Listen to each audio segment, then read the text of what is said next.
Hey everybody, welcome back. We are on chapter 6 of our book called Soul Detox from Craig Groeschel. Great book that we're going through. Last week we talked about bitterness and the seeds of bitterness. Today we're talking about the negative emotion or the toxic emotion of envy. And when you think of envy, it probably doesn't rank high on your list of sinful activities. You're a little envious of this or that, and we tend to downplay it. But today I'm going to give you a little bit of an inside look as to why envy is so bad for us. And, it's true that at one time or another, all of us have been envious of what we have or what we don't have compared to what others have. We compare where we stand in the world with where we see other people standing, whether it's financially, the material aspect of what their houses look like, what their cars look like, all of those kind of things. But the word envy itself, it does have a little bit of an insidious type definition, and it comes from the Latin word invidia. So envy comes from invidia, which means to look upon with malice or resentment. So oftentimes, and not always, but when we envy somebody, we're looking at them with just a little bit of resentment. Like, how come they have that and I don't? I wish I could be a little bit more like that. And it's also, when I think of envy in those terms, I think of not being thankful for what we do have and not being grateful for the good things that God has given us. And all of this comes from the family of resentment. So we look on someone with a kind of an attitude that I wish I had what they had. We become resentful of those people. If we think that we deserve the object of our desire more than the person who has it, we are envious. Okay, why did they get that promotion? Why did their son, make the team and mine didn't? And one of the worst parts of this is we're just polluting our souls with this discontentment, and it leads to lust, and it leads to greed, and it's not at all, the simple type of lifestyle that God wants us to live and to be content in all things. Put simply, envy is when you resent the goodness that God has put in someone else's life instead of being thankful for the things and the goodness that He has in our lives. And our consumer culture is not helping anything either with the envy situation. Someone gets a new car. Their car has heated seats. Not that I care about heated seats where I live, but their car has leather interior. Mine doesn't. We look at little things like that. Ooh, that's the latest, XS model of car. Mine doesn't have all-wheel drive like that one. A newer house or a better neighborhood. And this is one for me that I see sometimes I have to catch myself, especially with social media. I'll see people taking vacations in exotic places, going to Hawaii and going to, just awesome places. And I'm thinking, oh, that would be so much fun. Yeah, well, I can't really afford, $800 plane ticket to go to this place or that place. So I think we'll just drive down to San Diego. Not a bad option, but it's not Hawaii, it's not Europe. We go through those kind of things. And we never really tend to enjoy what we do have because we're always looking at what other people have. We're not looking inwardly at all the good things that we have. And I'll be honest with you, I'm actually pretty good at this, having lived in third world countries, so to speak, or developing countries, whatever the PC thing is to call it these days. But I've lived in Africa, I've visited countries all over the world, and I know what it really means to be poor just from what I've seen. And I can walk into my house. In fact, almost every morning I wake up and I'm thankful for where I live and for the material blessings that God has given me. And if anybody is struggling with envy, the number one thing I would suggest is go on a missions trip. Go somewhere, leave the country, leave America, and you'll come back with a greater appreciation for all the things that you do have. But if we're going to experience this clean spiritual way of living that God wants us to live, we have to put aside this envy attitude, and we have to be what Paul describes in Philippians as being content in all things, or being content in all situations that he was in. So envy takes on a variety of forms. I want to just look at a couple of these things. So even if we actually like our career, we'll look around and we'll see someone else who's making a little more money than we are. We're a little discontent. We're a little envious. Someone's making a little more money than we are. Even though we love our job, I was talking to a guy the other day who's kind of between jobs, and he's now excited because he's got 2 job offers, both of which make almost double what I'm making. Now, I was happy for him. Don't get me wrong, but there was part of me that was going, man, are they still hiring? Like, I can do that job. You're not any better than I am at that kind of thing. I could easily, do that sales job or whatever the case was. Okay, I'm happy for the guy, but at the same time, there's just that little part of me that goes, man, I wouldn't mind making that kind of money. It's being discontent. Technology is the worst for a lot of us. We see, I'll see on bulk pickup days that, my next door neighbor's got a big 80-inch TV box that's sitting on the curb. It's like, oh man, he got an 80-inch. I'm sitting on 55 in my house. Think how much more enjoyment I would have watching an NFL game on an 80-inch TV.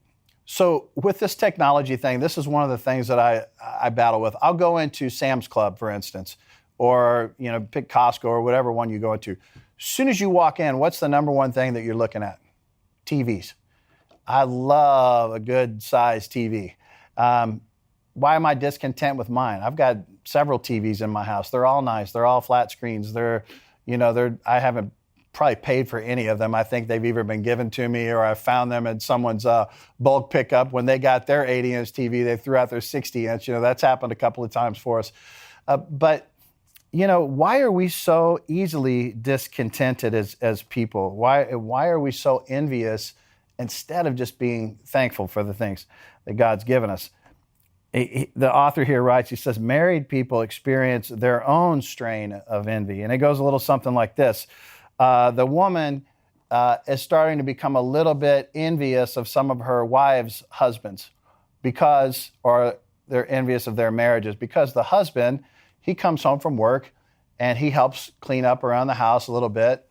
And he's complimentary towards his wife. He voluntarily helps give the kids baths when it's bath time. He's just overall the kind of dad that, husband that none of us really want to be compared to. He's got it all right. Okay, so this is what she sees. And she looks at her own husband who's slouched down on the couch. He's got a bag of Doritos that he's been eating sitting on his big beer gut. He's got orange crumbs in his beard. He's got orange on his fingertips that he's wiping on the couch surface. And she's looking at this going, man, I could do better than this. Look at so-and-so's husband. Look at all the good things he's doing. And husbands, we struggle with this too. A man notices his friend's wife is always encouraging her husband. She's not bossing him around. She doesn't complain about, cleaning the house or whatever she has to do. She has dinner ready. Let's go ahead and just exaggerate on this a little bit. She's got the pipe for him and the slippers when he comes home and asks how his day was. And, no wife is actually doing that unless June Cleaver is still alive somewhere in this world wearing her pearls and pulling out a pot roast out of the oven at 5 o'clock. But the people who I envy, and this, I was talking to a friend of mine earlier about this, are people that don't have to work on Sundays. And because Sundays, I look around, I'm leaving for work on Sunday mornings to come up here to church. And don't get me wrong, I love it up here on Sundays, and I love seeing friends and everything. But, I also see guys walking out and grabbing their newspaper, the old guys anyway, are grabbing their newspapers. Or I'll see people out walking their dogs, or, people sitting out on a porch at a restaurant having a leisurely breakfast as I'm riding to work. And I just think it'd be so relaxing. And so honestly, I am a little bit envious of that. But sometimes you can be envious just for a moment, and then you start thinking, yeah, but I love what I do. And the envy doesn't last long. It's fleeting. I had an experience the other day with my wife and I. We have these plastic kayaks that go in the back of my truck, and we go down to a lake sometimes, and we paddle around in it. And just as I was getting in the other day, a guy on the dock next to me just fires up this big, massive, power speedboat with all the skis and all the people and the music thumping, and they're about to go have a big day out on the lake. And I think, man, that would be nice. And then I started thinking this, well, that boat cost a lot of money. My kayaks are like $400 each. Okay, that boat's probably $20,000 or more. And he had to buy the trailer, and he's got to get insurance, and he's got to store it somewhere because his HOA is not going to have space in his garage for it. And I started thinking about all the headaches that are going with that when it breaks down, how do you get it fixed and all that. And then all of a sudden it's like, you know what? I'm pretty content with my little kayaks. I'm having a nice time out here. I'm just going to put those in the back of my truck when I leave here, and it's done. I don't have to worry about any of that kind of stuff.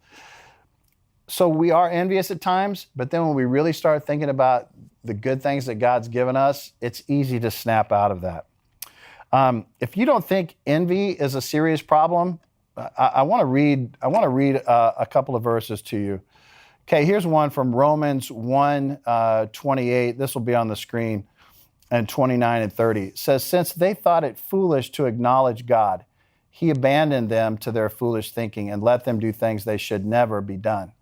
Their lives became full of every kind of wickedness, sin, greed, hate, envy, murder, quarreling, deception, malicious behavior, and gossip. They are backstabbers, haters of God, insolent, proud, boastful. They invent new ways of sinning, and they disobey their parents. I think it's funny that they threw in the disobey their parents there at the end of that, which would sort of imply maybe this is a younger group that he's talking to. But notice that envy is right in the middle of all these other horrible sins. To God, a sin is a sin is a sin. He doesn't rank them. Okay, if you are being envious of somebody and you're not wishing the best for them and you're not wishing happiness for them and you want something that somebody else has and you're not happy with the things you have, that is a sin. James 3, let's read this, starting in verse 14 through 16. It says, but if you harbor bitter envy and selfish ambition in your hearts, do not boast about it or deny the truth. Such wisdom does not come from down here, but from heaven, but is earthly, unspiritual, demonic. For where you have envy and selfish ambition, there you find disorder and every evil kind of practice. Okay, if you are envious and you have selfish ambition, it says you're going to find disorder and every kind of evil practice. Envy opens up the door to a lot of things. If you're envious of somebody, you become jealous of them, you start coveting what they have, you start hating somebody for the success that they have or the good things that they have in their life, and it just leads down this road that you don't want to go down. We see envy oftentimes throughout the Bible. Genesis 4, Cain envied his brother Abel because of the way God received the offering. He later kills him. Joseph's brothers were envious of him. Okay, they basically attack him, throw him in a pit. One sin leads to another that has started with envy. King Saul envied David, and sort of rightfully so. They come back from war. David, there was a song that the ladies of town were singing. Saul has slain his thousands. David his 10,000s. Okay, yeah, thanks a lot, ladies. You just put a bullseye on David's back. But he became envious of David because of his popularity. We see that David was envious later when he became king of Uriah. Uriah had a beautiful wife, Bathsheba. He's envious of Uriah. Man, your wife is smoking hot, Too bad you're off at war, hello. And we see where that led, okay? Murder, okay, betrayal, all of those things. Proverbs 14:30 says, a heart at peace gives life to the body, but envy rots the bones. They dealt with this way back then. This is not something new. Okay, if you're happy, a heart at peace, it gives life to the body. But as soon as you're jealous or envious, okay, it's going to rot your body. Philosopher Socrates, this is a good quote here. I'm going to put this on the screen too. Envy is the filthy slime of the soul, a venom, a poison which consumes the flesh and dries up the bones. It rots us like cancer from the inside. Okay, that's just exactly what we read in Proverbs, okay? It's just this terrible thing that just rots you from the inside out. So now we know what we're up against, but what can we do about it? Okay, envy begins with comparison. So number one, stop comparing yourself to everybody and everything that they have. Okay, it's almost easy and natural for us to compare ourselves. I mean, that's who we are as a people, to look at the things that we lack versus the things that other people have. But we have to get ourselves out of the habit of doing that. We should be content just to be who and where God called us to be. We have to think that. We have to think in terms of being thankful about where God has placed us and the good things He has given us.